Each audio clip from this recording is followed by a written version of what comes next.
Hello and welcome to Good Morning Thailand. I'm Jay. This is Alex. Good morning.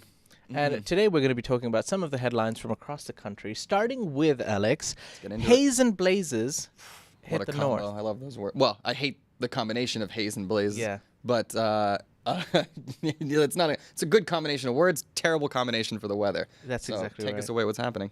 Well, haze pollution is exceeding safe levels in almost 36 provinces across Thailand, particularly in the north, while Bangkok and surrounding provinces will remain blanketed in smog for at least another 2 days.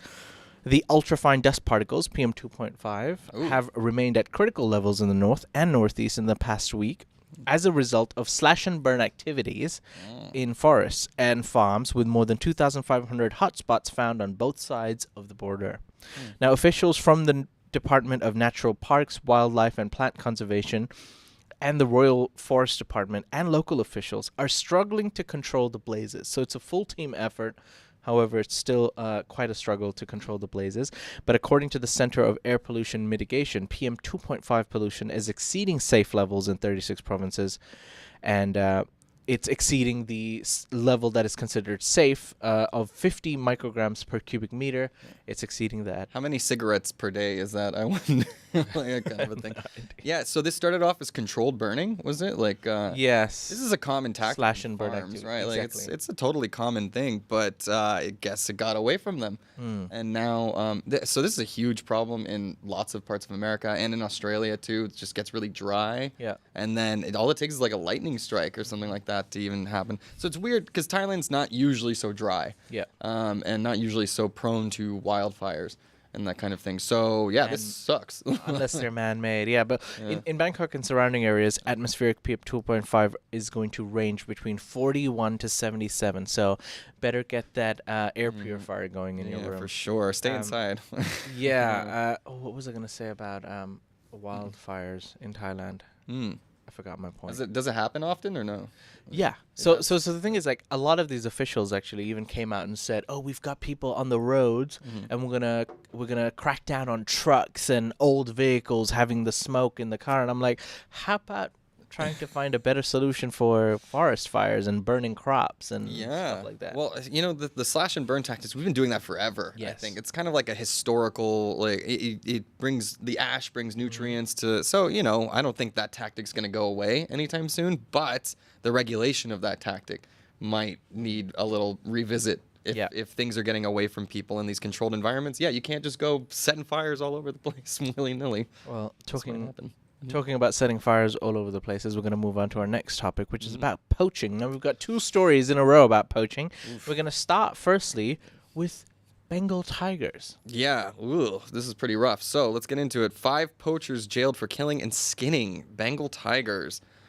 So 5 guys up in, I think it was in the north, in Tongpafum National Park. It was in January. They went hunting for Bengal tigers. They were luring them out and actually trying to bring them out.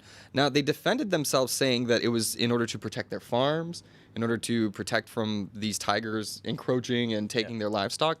But they were found with all sorts of materials that were meant for skinning the tiger, smoking the flesh, and profiting off of this. This was not defending my land. This was, we're going to skin this tiger and sell it. Hunt this down and make money. Okay. Right. So their punishment in the end was they were sentenced to 4 years and 9 months in prison, as well as a fine of 750,000 baht. Now, this was cut down in half from a almost 10-year sentence after the men pleaded guilty and didn't really put up much of a legal fight. Okay. So yeah, my question to you is like, how the poaching trade, obviously Thailand, a lot of East Asia has the demand for it maybe, but what kind of punishments should we be giving out? Is 5 years enough time? Is that too much time for this kind of a crime? I think they should have stuck with 10 years, because if they want to prove a point and they want to stop it, a severe penalty is a severe penalty. You can't be lenient and be like, all right, he admitted to his crime, let's cut it down to half. Yeah, I mean, 5 years in jail is no. It's not good. Yeah. Yes, I agree. Like, I agree. I say that if 5 years is good enough to stop people from doing it again and again, then I say great. Yeah, and I guess that's a question, right? Like, what is the discouraging punishment for it? And people will disagree on what that level is, just because the punishment's there doesn't mean people won't do it still. And also, I guess they have to check the statistics as well. Like, if people are go in prison for 5 years, they come out and they do it again. They made a problem. maybe it's not good enough. Still 5 years in jail though. Like, I don't know. This, I like, again, don't. And what about these killings that happen in zoos too? So for example, remember Harambe? Yes. Like, that's far from the only instance where zoo goers were being idiots and got some endangered animal killed that was under the care of a zoo. Do those people get punished?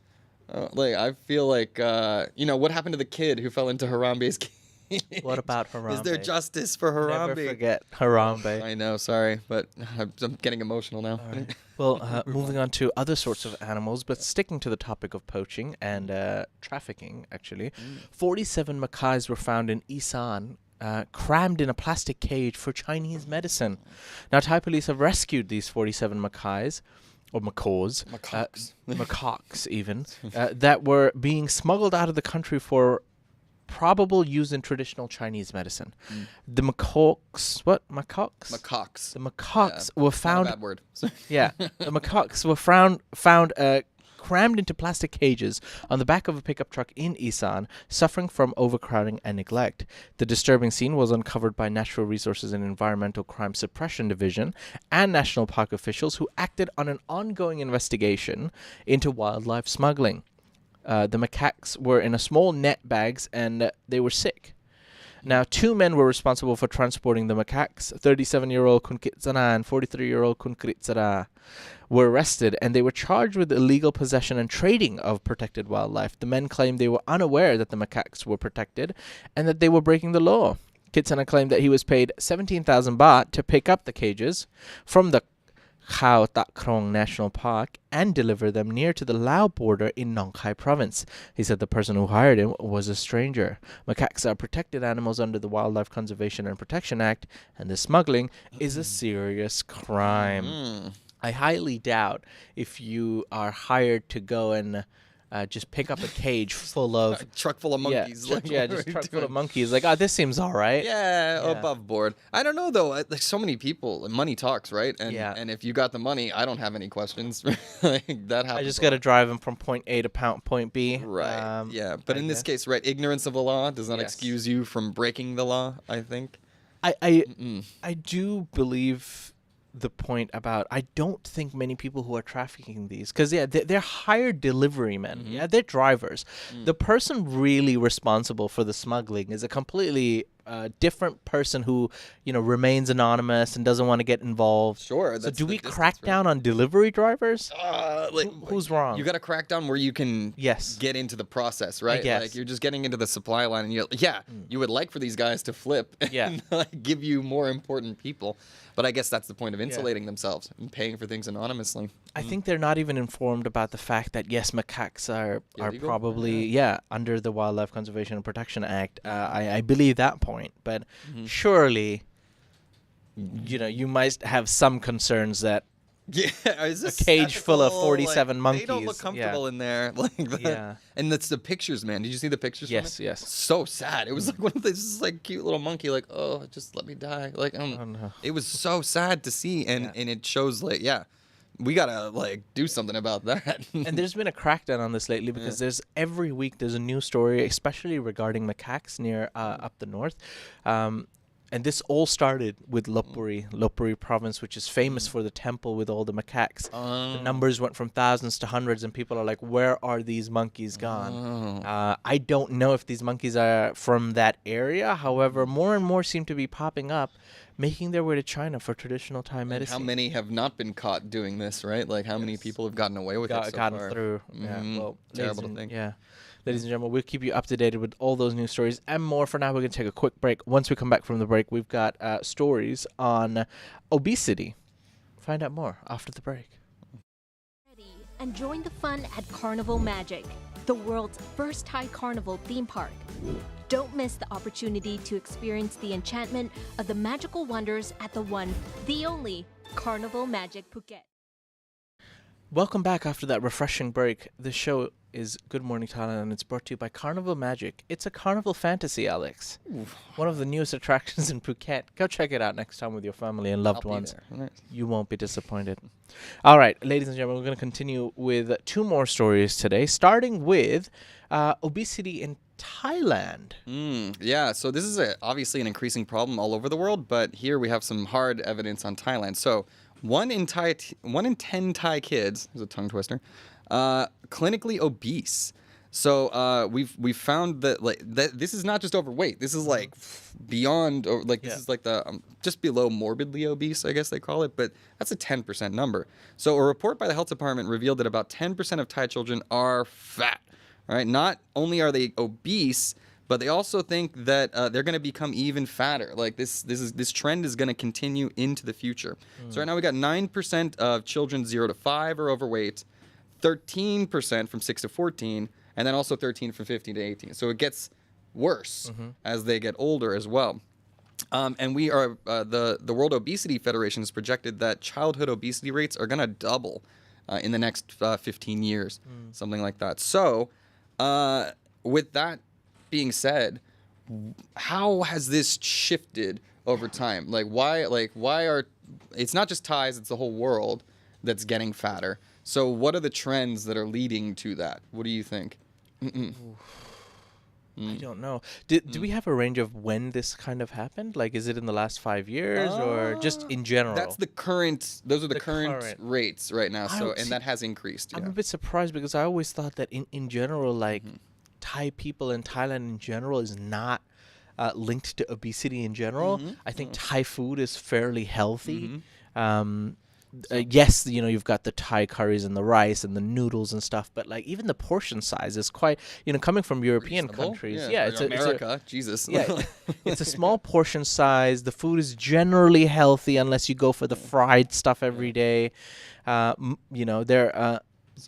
also like, I think exercise is promoted in the country in general. So yeah, that's again, I've noticed all these things. So I'll give you the fun runs and marathons and like bike for dad and bike for mom. Here's a quick little anecdote for you. So I'm getting some street noodles somewhere. It's like soup noodle thing or whatever. I see this kid get his soup noodles and he starts pouring in this white stuff into it. I'm like, is that salt? What is that? What's going on? He's like, no, that's sugar. He's just like scooping sugar into his noodles. I'm like, that blew my mind. It would never even consider to put sugar into my noodles. And this kid's just pouring it in. It's not just that, it's the Cokes. We're drinking a lot of our soft calories now. That's juices as well. We think juices are healthy. Everybody loves sugar. Everybody loves KFC in Thailand. How can you not? I mean, how can you not love fried chicken, right? Not only the Korean fried chicken places that are everywhere too. There's a lot of unhealthy foods that are coming from outside.